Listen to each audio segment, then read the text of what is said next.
Hello everyone, welcome back to my channel. Guys, आज की video में मैंने 115th चैप्टर तक कवर किया है और आज की वीडियो में आपको जियांग और हाइक्वान के बारे में जानने को मिलेगा। तो enjoy and share your likes with me. और हाँ, जो भी चैनल पर नए आ रहे हैं प्लीज़ चैनल को सब्सक्राइब कर लीजिए। तो अब चलिए आज का वीडियो एक्सप्लेनेशन हम शुरू करते हैं। लास्ट पार्ट में हमने देखा था कि हाओ शुआन जियांग से अपना लव कन्फेस करता है, जिसे जियांग एक्सेप्ट करता है। वहीं जान और यीबो चोंगजिंग छोड़कर बीजिंग शिफ्ट हो जाते हैं और अगले दिन वांग मेंशन सबसे मिलने जाते हैं, जहां जोए को ट्रॉमाटाइज देखकर जान हैरान होता है कि वो पहले वाली जोए नहीं रह गई थी, बल्कि डरी सहमी दिख रही थी। जिसके बाद यीबो जान और फई को हाई कुआन से मिलवाने लेकर जाने वाला है। ये सुनकर ली यिंग खुद को चोट पहुंचा बैठती है और उन तीनों को जाते खामोश आंखों से देखती रहती है। जब यीबो जान और फई को हाइकुआन के वार्ड में लेकर आता है तो उसे वहां चैन यीहान मिलती है, जिसे यीबो ने काफी लंबे समय से नहीं देखा था। जितना यीबो चैन यीहान को देखकर हैरान था, उतना ही वो यीबो को देखकर हैरान थी। यीबो यीहान से पूछता है कि वो यहाँ हॉस्पिटल में क्या कर रही है। यीहान जवाब देने के लिए कुछ कहना चाहती थी, पर अचानक अपना बैग उठाकर यीबो से सॉरी कहकर वहां से जाने लगती है, जिसे जाने से रोकते हुए यीबो पूछता है कि वो घबरा किससे रही है।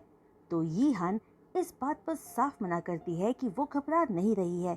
जिसके बाद यीबो यीहान को जाने से रोककर उसे जान और फई से मिलवाता है और जान को यीहान से इंट्रोड्यूस करवाता है कि वो हाइक्वान की चाइल्डहुड क्लोज फ्रेंड है, जहां जान और यीहान एक दूसरे को ग्रीट करते हैं और जान यीबो की लिटिल रूडनेस के लिए माफी मांगते हुए यीहान को डिनर के लिए चलने को कहता है, जिसे यीहान जान की सिंसियरिटी देखकर मना नहीं कर पाती। फिर यीबो यीहान से पूछता है कि वो इतने सालों कहाँ थी, क्या वापस आते ही वो हाई क्वान से मिलने चली आई। जिस पर यीहान बताती है कि उसकी शादी हो चुकी है, पर उसकी आंखों में उदासी साफ साफ यीबो देख पा रहा था। जिसे देख यीबो लो टोन में कहता है कि अगर हाई क्वान का एक्सीडेंट नहीं हुआ होता तो वो दोनों साथ होते। जिसे सुनकर यीहान कहती है कि ऐसा नहीं होता, क्योंकि हाई क्वान की लाइफ में कोई और था। वही यीबो यीहान के बिहेव को नोटिस करते हुए उसके हस्बैंड के बारे में जानने की कोशिश करता है, पर यीहान बात को टालते हुए कहती है कि अगर वो बता भी देगी तो भी यीबो उसे पहचान नहीं पाएगा, इसलिए कभी मौका मिला तो वो उन्हें एक दूसरे के साथ मिलवा देगी। ये कहकर वो यीबो से हाई क्वान को मिलने के लिए कहती है, जिसे सुनकर यीबो फई का हाथ थामे जान के साथ हाई क्वान के बेड के पास आकर फई को हाई क्वान से इंट्रोड्यूस करवाता है, जहां फई अपनी प्यारी वॉइस में अपने हाई क्वान अंकल को ग्रीट करती है। जहां हाई क्वान के पास थोड़ी देर रुकने के बाद यीबो जान फई और यीहान के साथ हॉस्पिटल से निकलकर एक रेस्टोरेंट में डिनर के लिए जाते हैं। वही रेस्टोरेंट में जब तक डिनर उनके टेबल पर सर्व होता, यीबो यीहान से पूछता है कि क्या एक्सीडेंट से पहले वो हाई क्वान से मिली थी। तो यीहान बताती है कि वो मिले तो नहीं थे, पर फोन पर उनकी बात हुई थी, जहां हाइक्वान ने बताया था कि वो अपनी टीचर से बात करने वाला है। टीचर का जिक्र सुनकर यीबो अपनी बोहें सिकोड़े यीहान से पूछता है कि क्या हाइक्वान ने उसे टीचर का कोई नाम बताया था, तो यीहान मना कर देती है। जिसके बाद यीबो यीहान से बहुत सारे सवाल करता है, पर यीहान हेल्पलेस होकर कहती है कि वो उनके बारे में ज्यादा नहीं जानती थी, क्योंकि हाइक्वान ने बताया था कि उसकी लवर नहीं चाहती थी कि ज्यादा लोग उनके बारे में जाने, और जब सही वक्त आएगा तब हाइक्वान यीहान को सब सच बता देगा। यीबो को हाइक्वान के बारे में इतना सब कुछ बताने के लिए यीबो यीहान को थैंक यू कहता है, क्योंकि हाइक्वान का भाई होने के बावजूद भी यीबो को ये सब नहीं पता था। जिसके बाद सब फई की बातें सुनते हुए स्माइल के साथ डिनर करते हैं। डिनर के पूरा होते ही यीहान का फोन रिंग करने लगता है और फोन पर दिख रहे नंबर को देखकर यीहान का चेहरा पीला पड़ जाता है, जिसे यीबो और जान भी नोटिस करते हैं। यीहान फौरन यीबो और जान से कहती है कि अब उसे जाना होगा। यीबो यीहान को चैन मेंशन छोड़ने जाना चाहता था, पर यीहान कहती है कि वो अकेले ही जाना चाहती है, जिसे सुनकर यीबो आगे कुछ नहीं कहता और जान यीहान को सेफली घर पहुंचने के बाद उनको इन्फॉर्म करने को कहता है, जिसके बाद यीबो यीहान को टैक्सी पर बिठाकर उसकी पेमेंट भी कर देता है, जिसे देख यीहान यीबो को ग्रेटिट्यूड के साथ थैंक यू कहती है और यीबो यीहान से कहता है कि वो उसे कभी भी ज़रूरत पड़ने पर कॉल कर सकती है। फिर सारे यीहान को बाय करते हैं और यीबो उसकी टैक्सी को जाता देखता रहता है, जिसे देख जान पूछता है कि यीबो क्या सोच रहा है। तो यीबो कहता है कि उसे लगता है यीहान पहले से बहुत ज़्यादा बदल चुकी है और उसे ये भी लगता है कि यीहान किसी मुसीबत में है पर बस बता नहीं रही, जिसे सुनकर जान यीबो को काम टोन में कहता है कि यीहान मैरिड है और अगर उसे कोई परेशानी है तो वो अपने हस्बैंड की हेल्प पहले लेगी, ना कि यीबो की। जिस पर यीबो स्माइल के साथ अंडरस्टैंडिंग में अपना सिर हाँ में हिला देता है। फिर जान और फई के साथ जिंगशी मेंशन की तरफ चला जाता है। बीजिंग आने के बाद जान के लिए मानो दिन जल्दी बीतने लगे थे। वो अपना खुद का एक स्टूडियो ओपन करना चाहता था, इसलिए उसने जॉब ढूंढने की जल्दी नहीं की, लेकिन उसके पास ज़्यादा एक्सपीरियंस भी नहीं था। तो उसने आगे पढ़ने का सोचा और बड़े डिज़ाइनिंग कॉम्पिटिशन्स में हिस्सा लेने का भी, ताकि अगर वो जीता तो वो जीत उसकी काबिलियत साबित कर पाएंगे, जिसे देख उसके कस्टमर्स फ्यूचर में उस पर विश्वास रख पाएंगे। लकीली बीजिंग में चाइनीज़ अमेरिकन प्रोफेशनल्स डिज़ाइनर्स अपने लेसन्स देने वाले थे, जिसमें जान अपने नाम को एनरोल करवा लेता है और जान अब अपनी स्टडीज़ को एंजॉय कर रहा था, जिसमें यीबो ने जान के हर डिसीजन में उसका साथ दिया। यीबो एक ऐसा इंसान था जिसे किसी से कोई फर्क नहीं पड़ता था, पर वो जान को लेकर बहुत पॉजेसिव था। यीबो बस अपनी पूरी लाइफ जान के नाम कर चुका था और उससे अलग नहीं रह सकता था। जान के मॉर्निंग में सिर्फ 2 क्लासेस होते थे, तो वो फई को मॉर्निंग में स्कूल ड्रॉप करके अपनी क्लासेस में जाना चाहता था, पर यीबो को दोनों की इतनी ज़्यादा फिक्र थी कि या तो वो खुद उनको ड्रॉप करने जाता था या ड्राइवर को उन्हें ड्रॉप करने को कहता था। यीबो जान में पूरी तरह से खो चुका था, मानो वो सिर्फ जान के लिए ही जीने लगा था। वहीं चोंगजिंग में वैन मेंशन में फैमिली डिनर अटेंड करने जाते हुए जियांग जान को कॉल करता है और बताता है कि वो जान को बहुत मिस करता है, जिस पर जान भी कहता है कि जियांग के सिवाय उसका कोई दोस्त नहीं जिसे वो याद करे, और वो जियांग को अपना ख्याल रखने को कहता है। जान से बातें करते करते जियांग वैन मेंशन पहुंच जाता है, जहां डिनर के बाद हाओशुआन ड्रंक हो चुका था, इसलिए कार ड्राइव नहीं कर सकता था और जियांग ठीक फील नहीं कर रहा था, इसलिए कार ड्राइव नहीं करना चाहता था। वो दोनों ही घर जाने के लिए टैक्सी लेने का सोच ही रहे थे, तभी जी चैन की कार उनके पास आकर रुकती है, जिसमें पैसेंजर सीट पर बैठी वेनचिंग उनको घर ड्रॉप करने का ऑफर करती है। हाओशुआन और जियांग कार की बैक सीट पर बैठकर थोड़ा रिलैक्स फील करते हैं और हाओशुआन जियांग के कंधे पर अपना सिर रखकर आचिंग को जी चैन के बारे में पूछकर छेड़ने लगता है कि उन दोनों में से किसने किसको पहले प्रपोज किया था, वेनचिंग ने या जी चैन ने, जिस पर वेनचिंग अपने आप को एम्बैरेसमेंट से बचाने के लिए हाओशुआन के सवाल का जवाब ना देते हुए हाओशुआन से ही पूछती है कि उसने जियांग से मैरिज किस लिए की, क्या वो जियांग से प्यार करता है, जिस पर जियांग का हाथ थामकर हाओशुआन प्राउड से कहता है कि वो जियांग से बहुत पहले से ही प्यार करता आया है। जब उसके ग्रैंडपा ने शादी के लिए जियांग की पिक दिखाई थी तो पहली नज़र में ही उसे जियांग से प्यार हो गया था और जियांग को हाओशुआन से कोई छीन न ले, इसलिए उसने फौरन उससे शादी कर ली थी। जिसके बाद हाओशुआन वेनचिंग से पूछता है कि क्या उसने जी चैन से अपना लव कन्फेस किया है, जिसे सुनकर जियांग बीच में बोल पड़ता है कि हाओशुआन आचिंग से ही क्यों ये सब पूछ रहा है, उसे ये जी चैन से भी पूछना चाहिए। जियांग की बात सुनते ही जी चैन वेनचिंग की तरफ देखकर कहता है कि उन्हें ऐसा कभी कुछ कहने का मौका ही नहीं मिला, पर आज ये कहने का मौका पाकर वो कहना चाहता है, चिंग आई लाइक यू। जी चैन के मुंह से ये सुनकर वेनचिंग शर्मा जाती है और हाओशुआन स्माइल करता है, पर जी चैन की कही बात जियांग के दिमाग में गूंजने लगती है।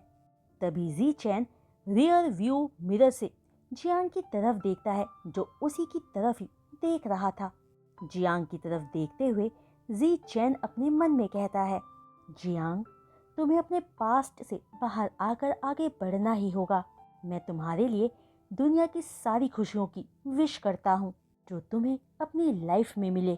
तभी दोनों अपनी अपनी नजरें एक दूसरे से हटा लेते हैं। बोवेन को आज भी सब याद है कि जियांग उसे कितना प्यार करता था और वो दोनों अपनी छोटी सी दुनिया में कितने खुश थे, पर उस एक्सीडेंट ने सब कुछ बदल दिया था। दरअसल उस दिन बोवेन लू फैमिली के बेटे को पियानो क्लासेस दे रहा था। तभी बोवेन के पियानो क्लासेस में लू फैमिली के इकलौते 16 साल के बेटे को मारने के लिए वहां कुछ बदमाश आ गए थे और बोवेन उनसे उस बच्चे को बचाते हुए जख्मी हो गया था और उन बदमाशों ने बोवेन के पूरे क्लास को आग लगा दी थी, उसे एक हादसे का रूप देने के लिए। लेकिन लू फैमिली का बेटा बोवेन की विंडो से बाहर निकलने में मदद करता है और अपनी फैमिली को बुलाता है, जो वहां आकर उन दोनों को हॉस्पिटल ले जाते हैं, जहां डॉक्टर्स बताते हैं कि बोवेन की हालत क्रिटिकल है। जिसे जानने के बाद लू फैमिली बोवेन को बचाने के लिए उसे अब्रॉड ले जाते हैं, जिसने उनके बेटे को बचाने के लिए अपनी जान को खतरे में डाल दिया था। वहीं पूरे चोंगचिंग में ये न्यूज़ फैल गई थी कि लू फैमिली का बेटा अपने पियानो टीचर के साथ जलकर मर गया है, जिस न्यूज़ को लू फैमिली ने कभी क्लियर नहीं किया ताकि उनका बेटा फ्यूचर में सेफली रह सके। जिसके बाद लू फैमिली अब्रॉड में न्यू आइडेंटिटीज के साथ रहने लगे थे और उन्होंने बोवेन को भी एक नई पहचान और नाम दिया था, ज़ीचेन, जिसे लू फैमिली ने अपना बड़ा बेटा बना लिया था। और लू फैमिली बोवेन को अपने सगे बेटे की तरह प्यार करने लगे थे। लेकिन बोवेन 2 सालों तक कोमा में था और होश में आते ही वो बस जियांग को देखना चाहता था। और अपने ठीक होने के बाद जब वो चोंगचिंग जियांग से मिलने आया तो वो ऑलरेडी हाओशुआन से शादी करके खुश रह रहा था। अपने प्यार को किसी और के साथ देखकर बोवेन को जियांग से नफरत हो गई थी कि बोवेन का वो इंतजार भी नहीं कर पाया और शादी कर ली। और बोवेन को लगा कि जियांग का प्यार उसके लिए सिर्फ एक दिखावा था। ये सोचकर बोवेन ने जियांग से बदला लेने का अपना मन बना लिया था, क्योंकि वो जियांग की शादी के पीछे की हकीकत नहीं जानता था। जिसके बाद बोवेन वापस जाकर अब्रॉड में अपनी पढ़ाई पूरी करने लगा, जहां उसे वेंचिंग मिली जो उसके पीछे पागल थी।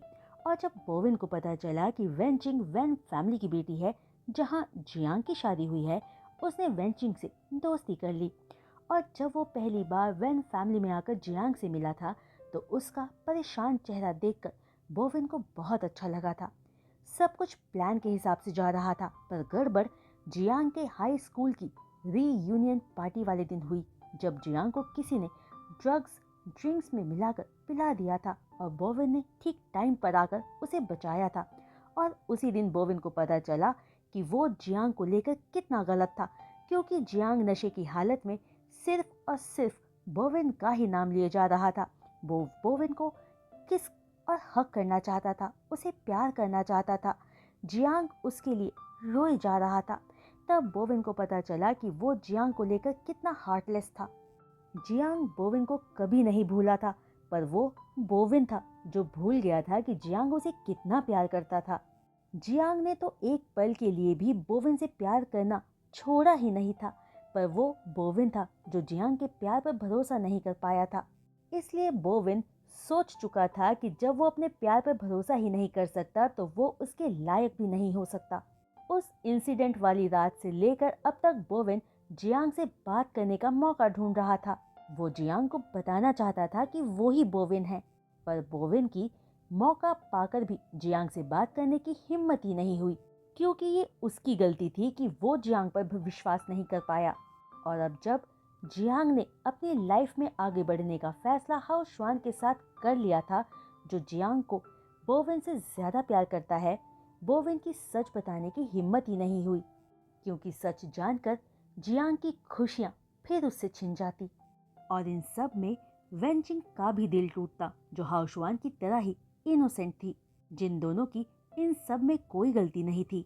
तो जो बोवेन सबके लिए ऑलरेडी डेड था, ज़ीशेन ने उसे डेड ही रहने दिया और वेंचिंग से शादी करके अब्रॉड वापस जाने का फैसला लिया ताकि सब खुश रह सके। अपने इन्हीं ख्यालों में ज़ीचेन ने जियांग और हाओशुआन को उनके घर ड्रॉप किया। वहीं वेंचिंग और जीचैन से बाय कहकर हाओशुआन और जियांग सीधे अपने बेडरूम में आ जाते हैं, जहां हाओशुआन जियांग को बैक हक करके उसकी खुशबू फील करने लगता है। तो जियांग कहता है कि वो थक गया है और आराम करना चाहता है, जिसे सुनकर हाओशुआन जियांग का फेस अपनी तरफ करके पूछता है कि क्या वो ठीक है, क्या वो जियांग के लिए डॉक्टर बुलाए। पर जियांग मना करता है और कहता है कि उसे बस आराम करना है। पर हाओशुआन उसे किस कर देता है। एक लॉन्ग हॉट किस के बाद हाओशुआन जियांग से पूछता है कि अगर वो सच में बहुत थका महसूस करता है तो क्या वो वेकेशन पर जाना चाहेगा, जिसके लिए जियांग हाँ कह देता है, क्योंकि शायद वेकेशन पर जाकर उसका मूड ठीक हो जाए और उसका रिलेशन हाओशुआन के साथ और बेहतर हो जाए। जियांग की हाँ सुनकर हाओशुआन खुश हो जाता है और जियांग को वेकेशन पर मॉरिशस ले जाता है, जहां हाओशुआन सब कुछ वैसे ही अरेंज करवाता है जैसा जियांग को पसंद आता। जियांग वेकेशन पर बहुत एंजॉय करता है और खुश रहता है, जिसके चेहरे की हंसी देखकर हाओशुआन को बहुत अच्छा लगता है। उन दोनों के दिन की शुरुआत बहुत जल्दी हो जाया करती थी। वो दोनों सारा दिन घूमते, हर तरह के वाटर और ग्राउंड स्पोर्ट्स ट्राई करते, इवनिंग में बीच पर एक दूसरे का हाथ थामे घूमते और सनसेट एंजॉय करते थे। इस वेकेशन पर हाओशुआन दिल खोलकर जियांग से अपने प्यार का फिर से इजहार करता है और जियांग को बहुत खुश रखता है, जहां जियांग को भी अपने लिए हाओशुआन का प्यार और पॉजेसिवनेस फील होती है। और अपनी मैरिज को कंप्लीट बनाते हुए जियांग हाओशुआन और अपने बीच की हर दूरियों को कम कर देता है। वक्त सबके लिए बहुत जल्दी बीतने लगता है। एक इवनिंग जियांग अपने फोन पर जान का वीडियो कॉल रिसीव करते हुए पूछता है कि जान को उसकी याद कैसे आ गई। तभी जियांग का उतरा हुआ चेहरा और गुस्सा देखकर जान स्माइल के साथ पूछता है कि वो और हाओशुआन अभी रिसेंटली ही वेकेशन से वापस आए हैं, तो अब जियांग का मूड क्यों ऑफ है। क्या वेकेशन पर हाओशुआन ने उसके साथ अच्छा बिहेव नहीं किया? लेकिन उनके वीबो पोस्ट से तो यही लग रहा था कि जियांग ने वेकेशन बहुत एंजॉय किया। जान का कंसर्न सुनकर जियांग जान को देखते हुए कहता है कि बुरा बिहेव हाओशुआन नहीं, बल्कि वो खुद कर रहा है और उसे लगता है कि वो हाओशुआन के लायक नहीं है। जियांग की बात से शॉक्ड होकर जान पूछता है कि जियांग ऐसी बातें क्यों कर रहा है। तो जियांग कहता है कि उसने हाओशुआन से प्यार करने की बहुत कोशिश की, पर नहीं कर पा रहा और हाओशुआन एक बेटर पर्सन डिजर्व करता है। जियांग की बात पर जान समझाता है कि जियांग को ऐसा नहीं सोचना चाहिए, क्योंकि प्यार तो धीरे धीरे ही होता है। जान को भी यीबो से प्यार होने में वक्त लगा था, इसलिए जियांग को अपने रिलेशनशिप को थोड़ा टाइम देना चाहिए। जिसके बाद दोनों थोड़ी देर और बात करके कॉल डिस्कनेक्ट कर देते हैं। कॉल डिस्कनेक्ट होते ही जान यीबो को देखकर, जो शॉवर लेकर रूम में आया था, पूछता है कि उसे क्या लगता है हाओशुआन कैसा इंसान है। जिस पर यीबो कहता है कि हाओशुआन एक अच्छा इंसान है और उसे सिर्फ सही अपॉर्चुनिटी मिलने की ज़रूरत है, वो बहुत अच्छा बिजनेसमैन बन सकता है। पर यीबो पूछता है कि अचानक जान हाओशुआन के बारे में क्यों पूछ रहा है। तो जान कहता है कि जियांग और हाओशुआन की लाइफ में कोई तो प्रॉब्लम ज़रूर है, जो उसे जियांग से मिलकर ही पता चलेगा, इसलिए वो वीकेंड में उससे मिलने जाना चाहता है। जान से चोंगचिंग जाने की बात सुनकर यीबो अनसैटिस्फाइड टोन में कहता है, जान, हमें जियांग से एक मिनट का भी छुटकारा नहीं मिल सकता ना, चाहे हम बीजिंग ही क्यों ना आ गए हों। क्या हमें जियांग से ब्रेक मिल सकता है? और वैसे तुम्हें पता होना चाहिए कि आने वाले वीकेंड पर हमें फैमिली डिनर के लिए घर जाना है। यीबो को ऐसी बातें करता देख जान फौरन यीबो के गले में अपनी बाहें लपेटकर प्यार से कहता है कि वो अब ऐसी बातें क्यों कर रहा है, और ये कहकर जान यीबो को एक सॉफ्ट किस करता है। वहीं किस ब्रेक होते ही यीबो जान की तरफ स्माइल के साथ देखता है, जो वक्त के साथ साथ ज्यादा पैशनेट और एक्टिव होता जा रहा था, जो यीबो के लिए बहुत अच्छी बात थी। जिस मौके का फायदा उठाकर यीबो जान को फियर्सली दोबारा किस करते हुए एक वार्म और एक्टिव नाइट जान के साथ बिताता है। अगले दिन यीबो और फई अपना ब्रेकफास्ट आराम से चुपचाप कर रहे थे। वहीं जान, जिसके पूरी बॉडी में यीबो की वजह से दर्द था, अपना नाश्ता करते हुए यीबो को घूरे जा रहा था।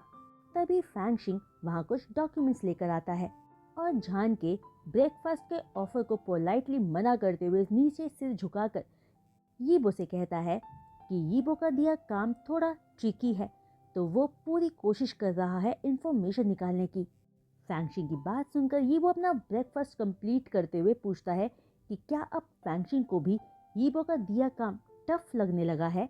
यीबो की अनसैटिस्फैक्शन से भरी बातें सुनकर माथे पर पसीना लिए फैंगशिंग चुपचाप नर्वसली खड़ा सोच रहा था कि यीबो उसकी काबिलियत के लिए क्या सोच रहा होगा, क्योंकि ये दूसरा ऐसा काम था जिसे करने में फैंगशिंग को चैलेंज फेस करने पड़ रहे थे। पहला ऑफ कोर्स जान को ढूंढने का काम था जो फैंगशिंग पूरा नहीं कर पाया था, और दूसरा हाई क्वान का केस था जहां फैंगशिंग ने उस टीचर को ढूंढना था जिसके साथ हाई क्वान ने लास्ट टाइम बात की थी, जिसे सोचते हुए फैंगशिंग जान की तरफ हेल्प मांगने वाली नजरों से देखता है। दरअसल फैंगशिंग ये न्यूज़ इतनी सुबह जान को बताने के लिए ही आया था, क्योंकि यीबो के मुकाबले जान से बात करना ज़्यादा आसान था। तभी जान फैंगशिंग की बात को समझते हुए फैंगशिंग के फेवर में यीबो से कहता है कि हाई क्वान के केस को बहुत टाइम हो चुका है, सारे सबूतों को ढूंढने में फैंगशिंग को टाइम लगेगा, तो यीबो उसे थोड़ा और टाइम दे दे। जान की रिक्वेस्ट को मानकर यीबो फैंगशिंग को थोड़ा और टाइम दे देता है और सारी बातों का पता थोड़ा जल्दी लगाने को कहता है, जिसे सुनते ही फैंगशिंग राहत भरी सांस भरकर यीबो और जान दोनों को थैंक यू कहता है और यीबो को जो डॉक्यूमेंट्स फैंगशिंग लाया था वो पकड़ाते हुए अपनी रिपोर्ट देने लगता है कि जितने भी टीचर्स उस वक्त हाई क्वान के कैंपस में थे उनका हाई क्वान के केस से कोई लेना देना नहीं है, और हाई क्वान के उस वक्त कुछ ही दोस्त थे और वो थे यीहान और उसकी सिस्टर, जो हर पल हाई क्वान के साथ ही हुआ करते थे। और यीहान ने जिस टीचर का जिक्र किया था उसका कोई पता नहीं लग पाया और ना ही हाई क्वान की लवर का। फैंगशिंग की रिपोर्ट सुनते और डॉक्यूमेंट्स को चेक करते हुए यीबो डॉक्यूमेंट्स की तरफ देखते हुए ही कहता है कि क्या यीहान ने उसे टीचर वाली बात कहीं गलत तो नहीं कही थी, कहीं हमने कुछ मिस तो नहीं कर दिया, या हम कहीं गलत इन्वेस्टिगेट तो नहीं कर रहे। तो गाइस आज का ये वीडियो एक्सप्लेनेशन मैं यहीं रोकती हूँ और उम्मीद करती हूँ कि आप सबको आज का ये वीडियो एक्सप्लेनेशन पसंद आया होगा। गाइस अब इस एफएफ के ओनली 8 चैप्टर्स ही रह गए हैं जो बहुत जल्द कंप्लीट हो जाएंगे, जिन चैप्टर्स में जियांग की लाइफ की प्रॉब्लम, हाई क्वान की लाइफ की मिस्ट्री और कैरामन की लाइफ का सीक्रेट को रिजॉल्व होना बस बाकी है। So stay tuned. तो अगर आप सबको आज का ये वीडियो एक्सप्लेनेशन पसंद आया हो तो इसमें अपने 1000 लाइक्स जरूर दे दीजिएगा, और जो भी चैनल पर नए आ रहे हैं चैनल को सब्सक्राइब और बेल आइकन को हिट करना बिल्कुल भी मत भूलिएगा। तो आज के लिए बस इतना ही, मैं जल्द लौटूंगी न्यू वीडियो एक्सप्लेनेशन के साथ। तब तक के लिए बाय।